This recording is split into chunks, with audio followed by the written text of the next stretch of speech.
kusoo dhawaada daawadayaal channelkeena Carab 24 qodob xiiso leh ayaan idiin soo gudbin doonaa bal marka hore subscribe dheh share ndoo la wadaag asxaabta ra'yigaagana hoos inuu la wadaag qaybta commentiga mahadsanidin qabaa'ilada Soomaalida iyo Carabta lambar 1 xiriirka wanaagsan ee Soomaalida iyo Carabta xamar Soomaaliya magaalo xeebeedyo oo dhan waxaa degay dad cad ah asal ahaan Carab ah iyo kuwa aan Carab ahayn oo kala ahaa Hindi, Malaysian, Pakistan, Bengali, Iran, Yuhuud iyo Asian kale. Qaarkood waxay ganacsi ku lahaayeen magaalooyinka kala fog ee xeebaha sida Baydhabo, Beledweyne, Mahaday, Mareeg, Afgooye, Baardheere iyo kuwa kale. Waxaa loo xushmeyn jiray in ay yihiin ganacsato muslimiin ah waxa ayna ka tirsanaayeen qabaa'ilada ay la degan yihiin. sidoo kale Carabta xamar degan waxa ay ka tirsanaayeen qabiilada deegaanka sida ku cad dukumentiyada la hayo aad ayaa loo xushmeyn jiray bacdama ay ahaayeen dad diinta islaamka fidinayay badankood lahaana culimo caan ahayd.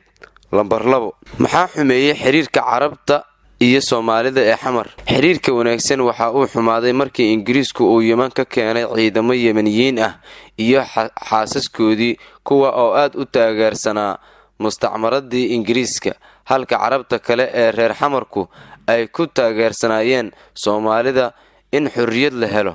sanadkii 1948 ayaa qaar ka mid ah Carabta Yemeniyiintu waxa ay qabanqaabiyeen banaanbax ay ka soo bilaabeen dhinaca Via Roma iyagoo ku sii jeeda xaruntii gobernatoraha Ingiriiska wadada tiyaatarka dhinaca ka marto. waxa ay lahaayeen waa in Soomaaliya maxamiyad la gelin sanadkii 1950 SYL-na laga hortago xurriyadana dib loo dhigo 1960 waana in Soomaaliya la hoosgeeyo mustacmaradda Ingiriiska ee cadan. bacdama Yemeniyiintu ay ahaayeen kuwa kaliya ee afka Ingiriiska yaqiinay una badnaayeen ciidamadii Ingiriisku cadan uu ka keenay Yemen waxaa ka hor xoroobay Soomaalida oo xornimada qaadatay 1960 laakiin Yemen waxa ay xorowday 30 November 1967 markii hore Mareykanku waa diiday in uu aqoonsado laakiin dib ayuu ka aqoonsaday xorriyadda Yemen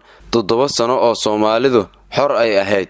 Ingiriisku waxa uu diidanaa in jasiiradda Sookadara lagu daro Soomaaliya laakiin 7 sano kadib ayuu abaalmarin uga dhigay Yemen. banaanbaxayaashii reer Yemen afar irdoodka xamar weyne markii ay marayeen ayay isku dhaceen wiil Soomaali ah oo dhaawac ay u geysteen wiilka oo aad looga yaqiinay xaafadda dhalinyarada Soomaaliduna ay jeclaayeen kana mid ahaa horseedkii SYL lana dhihi jiray Maxamed Baare. dhacdadii ayaa aad loo buunbuuniyay oo la yiri wiilkii yaraa Maxamed Baare Barre waa dhintay Yemeniyiintii ayaana dishay dadkii oo aan wax hubsan iskaarsiintuna ay ahayd warka la isku tabiyo oo kaliya ayaa ku soo qamaamay xaafadihii Carabtii reer Yemen waa la wada bilaqaystay ilaa iyo habeenkii waxaana la faraxumeeyay haween badan ilaa Ingiriisku yimid si uu u badbaadiyo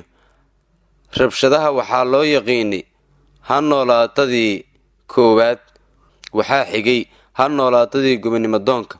Carabtii kale iyo reer xamarkii oo la fikir ahaa Soomaalida kale ayaa iyana ku kacay Yemeniyiintii waxaana ay Yemeniyiintii loo raray xaafadda Bilaaja Carab Shibista maanta. 3 Carabta iyo baarlamaankii Soomaalida ee sanadkii 1956 baarlamaankii ugu horeeyay ee Soomaalida koonfurta loo doortay ayaa ka koobnaa 70 xildhibaan. 60 ka mid ah waxaa la siiyay Soomaalida waana doorasho 10 waxaa la siiyay ajaanibtii waana soo xulid. 60 Soomaalida 4 Carabta 4 Talyaani 1 Pakistan 1 Hindi wadartii guud waa 70 xildhibaan. 60ka Soomaalida waxaa loo qaybiyay 25 goob codeed oo midiiba laga soo dooranayo 1 ilaa 5 xildhibaan. shuruudaha ee qofka wax dooran karo waa in uu 21 sano jir yahay iyo wixii ka weyn. b qofka la dooran karo waa inuu 30 jir yahay iyo wixii ka weyn. c waa inuu wax ka yaqaan luqadda Carabiga iyo Laatiinka. d waa in deegaanka doorashada Soomaalida uu degan yahay ugu yaraan 2 sano iyo wixii ka badan. Doorashadu waa in ay noqotaa mid toos ah magaalooyinka, laakiin miyiga waa in ay noqotaa doorasho dadban oo ay soo dooranayaan guddi ka kooban 613 loona yaqiinay xilligaasi shiris ama open council. 4 waxaa ku tartamay dhowr xisbi. 1 leegada SYL waxa ay heshay 333,820 cod oo ah 54.29 boqolkiiba, waana 43 kursi. 2 xisbiga Digital iyo Marvel waxa uu helay 159,967 cod oo u dhiganta 26.1 boqolkiiba oo ah 13 kursi. 3 Somali Democratic Movement waxa uu helay cod dhan 80,866 oo ah 13.15 waana 3 kursi.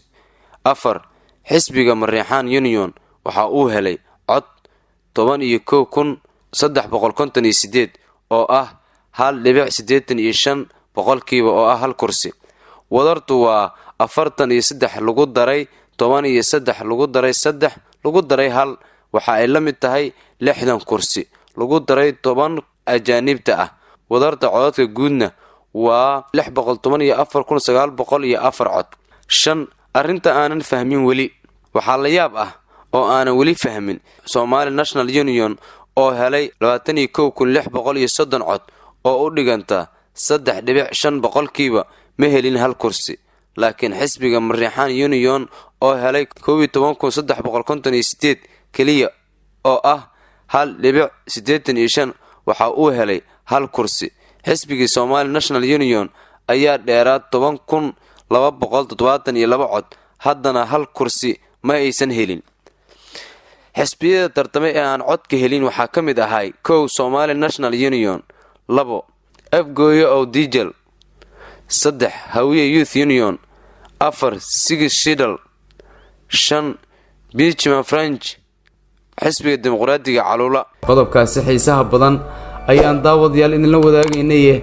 hadda sidii ballantu ahayd subscribe dhaha, share dhaha oo la wadaaga asxaabta. mahadsanidin.